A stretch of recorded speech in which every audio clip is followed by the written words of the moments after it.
Fala, meus amigos, estamos começando aqui mais um vídeo do canal, enquanto eu sigo aturando os crimes dessa gente nojenta aqui, perturbando, enchendo o saco, vomitando ódio aqui na minha vida e provocações de baixíssimo nível. Vamos mantendo aqui o que eles não destruíram ainda, que são os vídeos do YouTube, tá? No vídeo de hoje a gente vai falar sobre um artigo do Vladimir Safatli, que é um filósofo brasileiro, e ele escreveu um artigo ontem para a revista Cult comentando esse aniversário de um ano da tentativa de golpe lá, né, com a destruição do Congresso, enfim, do Palácio do Planalto e do STF, que a gente refletiu ontem aqui, trouxe um vídeo para vocês comentando ali, né, umas repercussões, alguns detalhes, algumas, enfim, as prisões e tudo mais. E aí o Safatli escreveu esse texto ponderando que a extrema-direita teria saído vitoriosa até agora no momento, diante de tudo que aconteceu aí, mesmo com as prisões que já aconteceram, e mesmo com a vitória do Lula, o retorno da esquerda ao executivo, tá? E ele traz ali algumas reflexões importantes, ele argumenta com duas razões, tá? Para poder, quer dizer, duas paisagens aí que ele enxerga para poder mostrar isso aí, né? Que a extrema-direita está ganhando esse jogo. E aí uma delas eu concordo plenamente, a outra eu acho que tem alguns acréscimos aqui que podem ser feitos, e vou tentar fazer isso aqui agora no vídeo de hoje, tá? Antes eu deixo mais uma vez aqui para vocês a dica do meu novo livro de poemas, do outro lado de cá, tá? Terceiro livro de poemas, quinto pela Multifoco e o meu nono livro no total. E aí eu deixo aqui usar para você na descrição do vídeo. Quem quiser entrar em contato e conseguir furar o bloqueio dessa gentalha asquerosa aqui, a gente de repente consegue conversar a respeito do livro aí, tá? Sem baixo nível, porque eles só sabem produzir baixo nível e eu estou tentando aqui fazer outro tipo de coisa, tá? Meu jogo é outro, tá? Enfim, pessoal, então vamos lá. O artigo do Safatli, então a pergunta que eu estou lançando aí, né, no vídeo é essa: o 8 de janeiro foi uma vitória da extrema-direita? Né? O Vladimir Safatli acha que sim. Tá? O artigo dele se chama Mais um Acordo pelo Alto, e eu vou deixar o link para vocês aí na descrição do vídeo. Tá? Então ele diz o seguinte aqui: tá? Durante todo o ano de 2023, um coletivo composto de ativistas vindos dos mais variados setores procurou instaurar um tribunal popular para julgar os crimes do governo Bolsonaro, né? Enfim, as dezenas aí de crimes ligados não só à economia, mas à pandemia, enfim, né? Uma série de coisas, tentativa de golpe, enfim, defesa de quebra institucional, etc. e tal, tá? Logo após a sua derrota nas últimas eleições presidenciais, estava claro que a extrema-direita brasileira podia ter perdido uma eleição, mas não foi derrotada, né? Fato, né? Ganharam por muito pouco. Ainda que a gente tenha que considerar que o Bolsonaro fez uma quantidade gigantesca de lambanças, cometeu vários crimes ali, né, nos 6 últimos anos, nos 6 últimos meses, né, do mandato dele, para tentar ganhar, né, no grito ali, né, quer dizer, fechou estrada, usou Polícia Rodoviária Federal para fechar a estrada, enfim, né, modificou lá o negócio do petróleo com o ICMS de forma totalmente patética lá, só para poder tentar enganar as pessoas, e mesmo assim ele perdeu. Só que é o caso, né, talvez ele perdesse mais se não fizesse isso aí, né. Bom, e aí o Safatli continua, né? A extrema-direita saía do governo paradoxalmente fortalecida, com governadores nos 3 principais estados da economia brasileira e uma bancada parlamentar grande, aguerrida e ideologicamente coesa. E agora, na verdade, isso aqui sempre aconteceu, né? Mesmo o Lula e a Dilma sempre tiveram que conviver com isso, né? Com a maioria dos estados brasileiros governados pela direita e por gente que, né, dessa galerinha que chamam de centrão, que não tem nada de centro, eles são direita, né? Então, enfim, e aí, quer dizer, isso não é uma novidade, né? O fato de Minas Gerais estar sendo governada pelo Zema, por exemplo, o Zema não é nem extrema-direita, ele é um neoliberalzinho, né, que não tem nada contra um autoritário, desde que mantenha esse... Inclusive eu vou fazer um vídeo aqui amanhã ou depois sobre uma declaração patética que ele deu ontem aí, que vale refletir, tá? Mas enfim, então essa lógica aí de governos estaduais e municipais de maioria de direita sempre houve, e no caso das câmaras de vereadores, deputados e senado, mais ainda. A gente talvez nunca tenha experimentado por exemplo, uma Câmara de Deputados com maioria de esquerda, um Senado com maioria de esquerda. Talvez nunca tenha acontecido no Brasil. Então isso não é uma novidade do momento atual, né? Portanto, isso não necessariamente demonstra uma vitória do Bolsonaro. Isso é a manutenção do que tem acontecido desde sempre, tá? Bom, então ele continua. Não era por aí, tem um trecho que eu corto aqui, né? O artigo dele é muito grande, tem uns 10 parágrafos ali, e eu não tenho tempo aqui de comentar tudo, então eu separei justamente essa questão aqui mais importante, se a extrema-direita realmente saiu vitoriosa ou não, tá? E aí ele continua, não era possível pensar em processo algum de anistia a crimes cometidos no governo passado, a clássica tendência nacional de anistiar crimes de Estado, um dos fundamentos da instauração da nova república, havia nos levado a uma democracia frágil, limitada e assombrada pelos piores fantasmas autoritários, né? Quer dizer, a gente não fez aqui e continua não fazendo aquilo que a Argentina já fez, por exemplo, né? E, de certa forma, não adiantou tanto, né? Porque eles acabaram de colocar lá um bonequinho do grande capital, que é um retardadinho lá, que é o tal do Milei, com esse projetinho neoliberal furado que, né, não leva a lugar nenhum. Ele está, inclusive, lá dizendo que ele tem um projeto de transformar a Argentina numa Irlanda daqui a 15 anos. Vai ver como é que funciona a lógica do Estado na Irlanda, né? Entendeu? Isso é um farsante, né? Um farsante. E outra, tá? Vocês vão ver aqui até o final do vídeo que a expressão que o próprio Milei usa para poder se caracterizar, eu já fiz vídeo sobre isso aqui, que é um anarcocapitalista, demonstra um dos problemas aqui com uma questão ponderada pelo Safatli numa das argumentações dele aqui, tá? Que é um acréscimo que você pode fazer aqui, tá? Então ele continua. Então veio a tentativa de golpe do 8 de janeiro de 2023. Se me permitem um comentário de ordem pessoal, ele dizendo no texto, né? Foram anos e anos em que vários analistas políticos insistiram que o Brasil vivia sob ameaça contínua de golpe. E poderia continuar esse artigo descrevendo as inumeráveis vezes que fomos ridicularizados, chamados de paranoicos, entre tantas outras amenidades, não por articulistas de direita, mas por articulistas pretensamente progressistas, né? Quer dizer, a galera de esquerda que muitas vezes diz que não, isso é exagero, teoria da conspiração, né? Exagero e tal, tá? Bom, e aí hoje não deixa de ter, ele continua, né? Hoje não deixa de ter lá a sua ironia, perceber todos eles descobrindo com ar estarrecido que havia realmente um projeto de golpe em marcha, passo a passo, e que mesmo que não tenha sido realizado, foi paradoxalmente vitorioso. Aqui entra o ponto-chave da questão, tá? Levantada por ele no artigo, que a gente vai refletir aqui. Ele diz que a extrema-direita saiu vitoriosa. Por quê? Ele argumenta aqui. Pode-se dizer que o 8 de janeiro foi vitorioso por duas razões. Então, olha só, vamos lá. Primeiro, ele mostrou como a extrema-direita se tornou uma força insurrecional. Aí ele dá os exemplos. Derrubada de monumentos, profanação de espaços de poder. Profanação de espaços de poder, essa questão é chave aqui, porque eu estou querendo acrescentar aqui, tá? E o terceiro ponto que ele pondera é o seguinte: mobilização de populares anônimos que ganham força inaudita. Tudo isso faz parte das dinâmicas clássicas de processos insurrecionais. Sempre aconteceu, né? Só que agora esses processos têm um sinal invertido, pois a extrema-direita é a única força política de ruptura em nosso tempo. Tá? Olha só isso aqui, esse é o ponto-chave. As práticas insurrecionais migraram para a extrema-direita. Nada disso foi desmobilizado mesmo depois da reação governamental e da prisão espetacular de alguns populares. Ao contrário, as forças da extrema-direita continuam orgulhosamente atuantes, seus eleitores continuam no mesmo lugar, não há pesquisa alguma que mostre retração da intenção de votos e tudo mais. E ele diz que a gente deveria começar todas as nossas análises desse ponto. Eu acho que há um acréscimo a ser feito aqui, para a gente poder entender um pouco desse processo aí, que é o seguinte, tá? Ele diz, né, que a vitória, né, o fato de que esse processo todo não gerou modificação radical no cenário, demonstra que a extrema-direita se tornou uma força insurrecional. Tá? E aí ele dá 3 exemplos aqui: a derrubada de monumentos, profanação de espaços de poder e a mobilização da massa, né, os populares anônimos e tal. E aí finaliza dizendo que a extrema-direita é a única força política de ruptura em nosso tempo. Esse é o ponto-chave. Tá?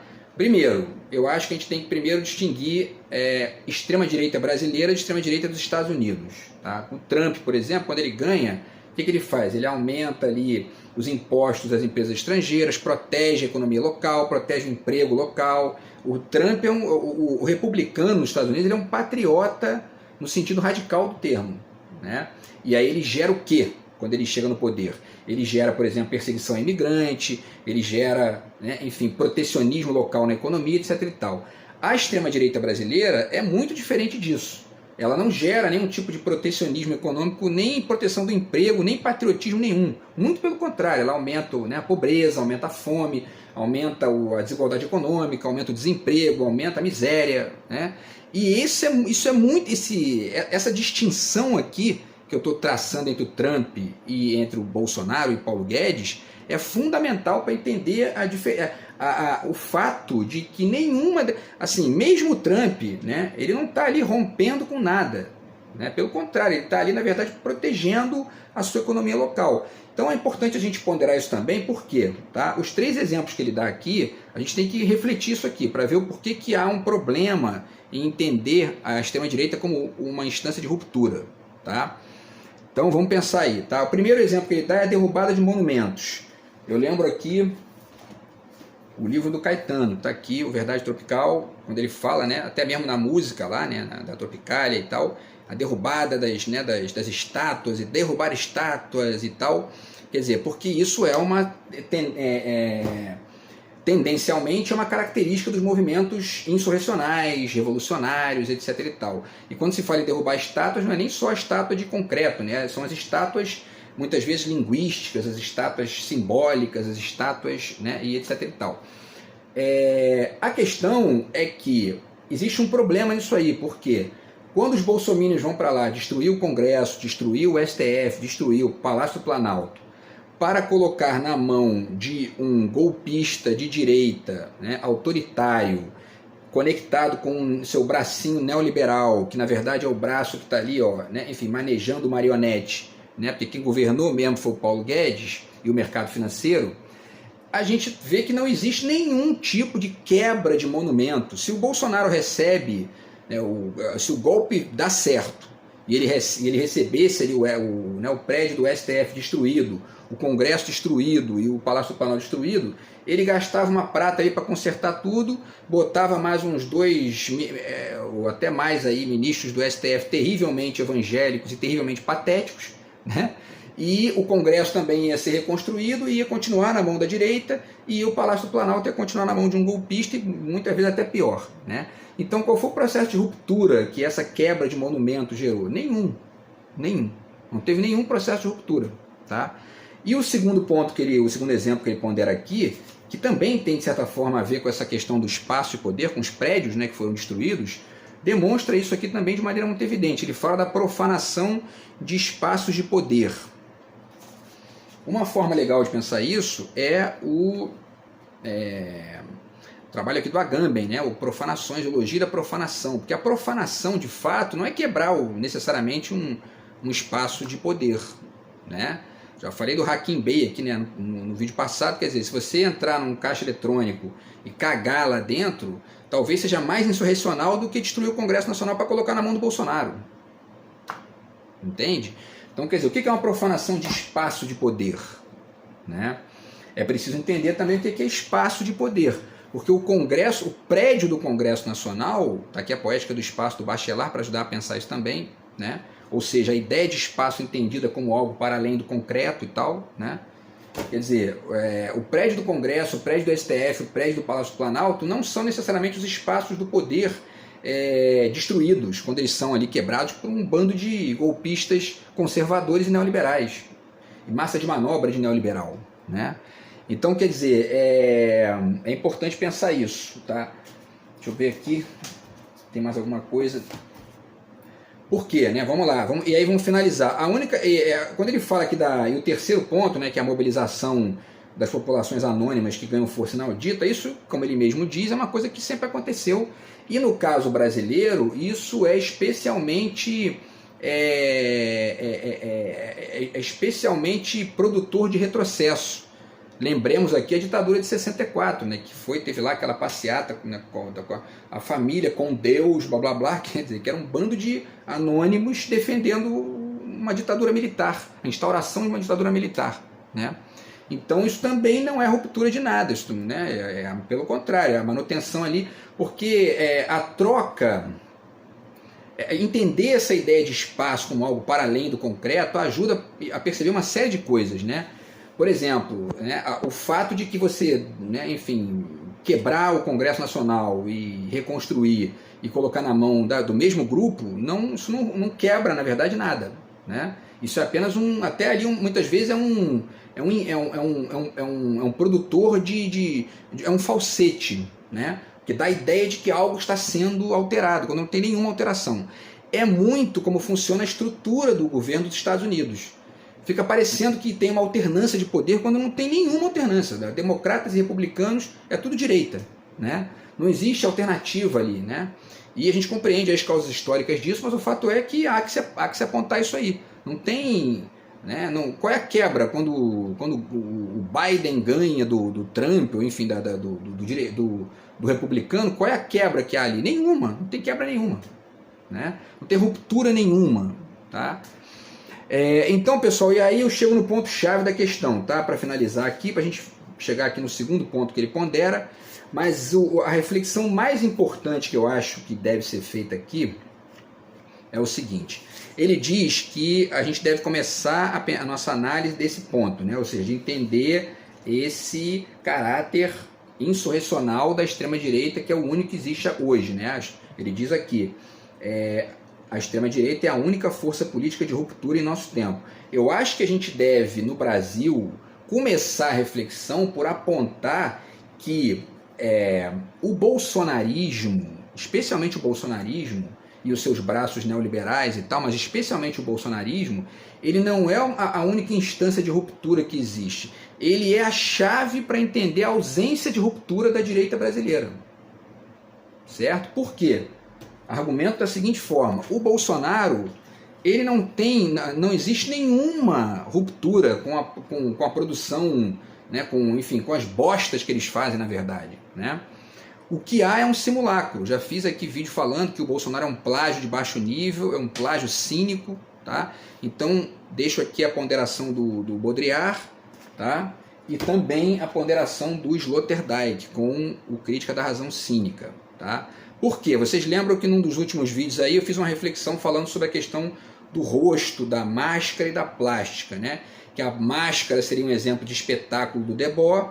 Quer dizer, né, uma estrutura que está ali já substituiu o rosto, mas ainda é perceptível que é um substituto, mas que já pode enganar muita gente. Agora, a plástica, em tese, engana muito mais, né, se for bem feita, porque ela é a máscara introjetada na própria pele, quer dizer, né? E é exatamente isso que a gente vê quando o Bolsonaro diz que é patriota e quando ele diz, por exemplo, que o Estado tem que ser mínimo e termina o governo com a carga tributária maior do que ele começou. Né? Ele não está rompendo com nada, não existe nenhuma ruptura de espaço nenhum de poder, né? Muito pelo contrário, é um agravamento da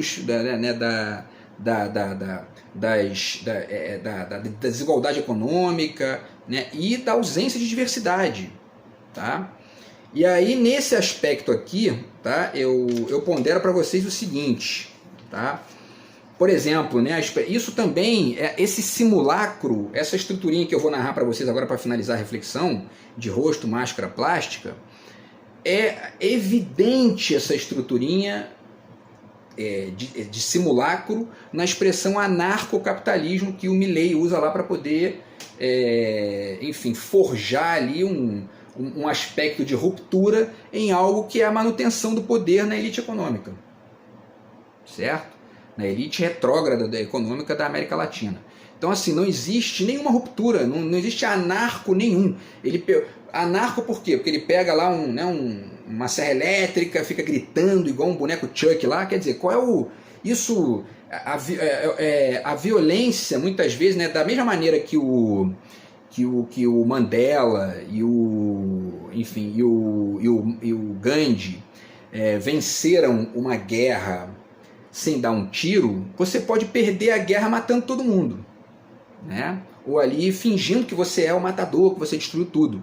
É exatamente essa extrema-direita que a gente tem aqui. É um Mandela invertido, né? É um Gandhi ao contrário, né? Então, assim, é o cara que está dizendo que é anárquico ali e na verdade está destruindo todas as possibilidades de emancipação do Estado argentino e tudo mais, e no caso brasileiro, Bolsonaro e Paulo Guedes, né? E aí é que entra a história. Quando o Bolsonaro diz que é patriota e vende a refinaria da Bahia lá pela metade do preço para um grupo de investidores econômicos da Arábia, né? É o que? Isso é patriotismo? Não, isso não tem, pelo contrário, é um entreguista, mas aí que tá, é um ateu que fez uma plástica no rosto com a cara do Papa Francisco, né? E aí posa de, ó, eu sou cristão, tal, bababá, e tá ali, na verdade, no fundo ele acredita que não existe Deus nenhum, né? É um vascaíno que, enfim, né, fez uma plástica da cara do Zico, assim, né, entendeu? Ó, eu sou Vasco, tá? E tá, você tá vendo a cara do Zico, né? Ou talvez esteja o contrário, né? Na verdade ele diz, ó, sou Flamengo, né, e tal, né? Mas no fundo ele é Vasco, ele tá ali, né, o espaço ideológico dele de atuação é o do Vasco, não é o do Zico, né? Não é o do Flamengo. Então, assim, a estrutura do simulacro é essa. E é isso que eu acho que a gente tem que apontar no trabalho reflexivo aqui no Brasil, tá? Especialmente para denunciar aí o bolsonarismo e a direita brasileira, que é esse aspecto de simulacro cínico da direita brasileira. E não entender isso como ruptura, porque quebrar o Congresso Nacional para colocar na mão de um autoritáriozinho é a mesmíssima coisa que foi feita em 64. Né?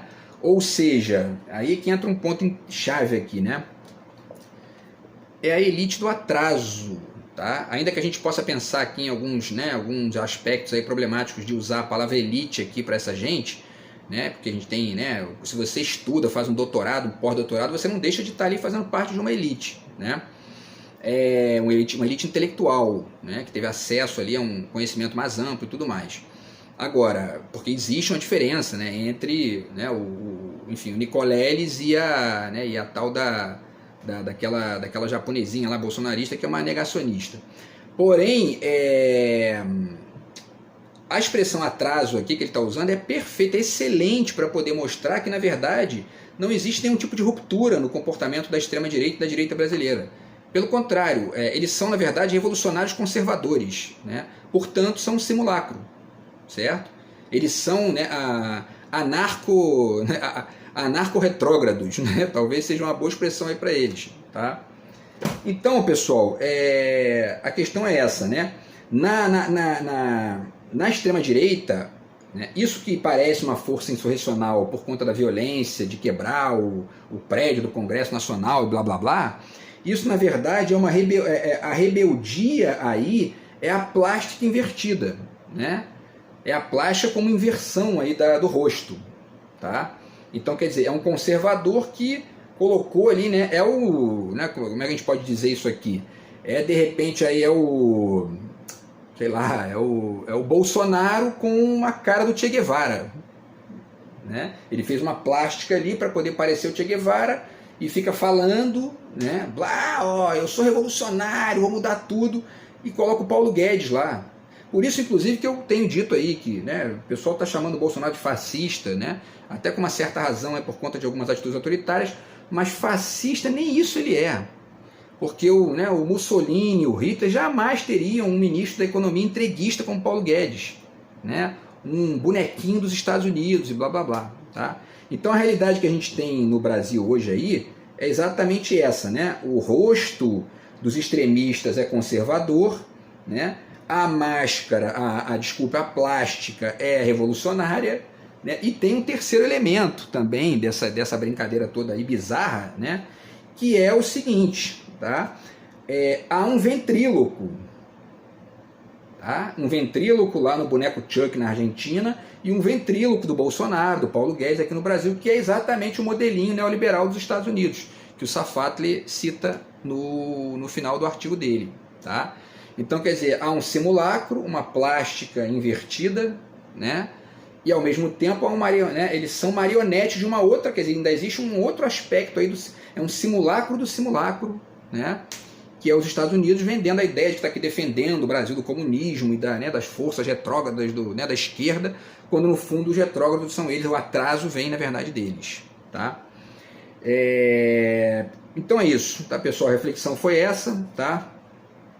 E esse é o nosso drama aí, tá? Que fica muito evidente né, nesse patriotismo do Paraguai e do Bolsonaro, que eu já fiz vários vídeos aqui falando sobre isso, tá? E também, né, se a gente quer dois exemplos aqui importantes para poder apresentar essa questão, estão aí nesse patriotismo do Paraguai e nessa defesa do Estado mínimo, que acaba num Estado maior ainda do que era e pior para as pessoas. Beleza, pessoal? Então é isso, a gente volta aí no próximo vídeo do canal, tá? Grande abraço aí, tamo junto, fui.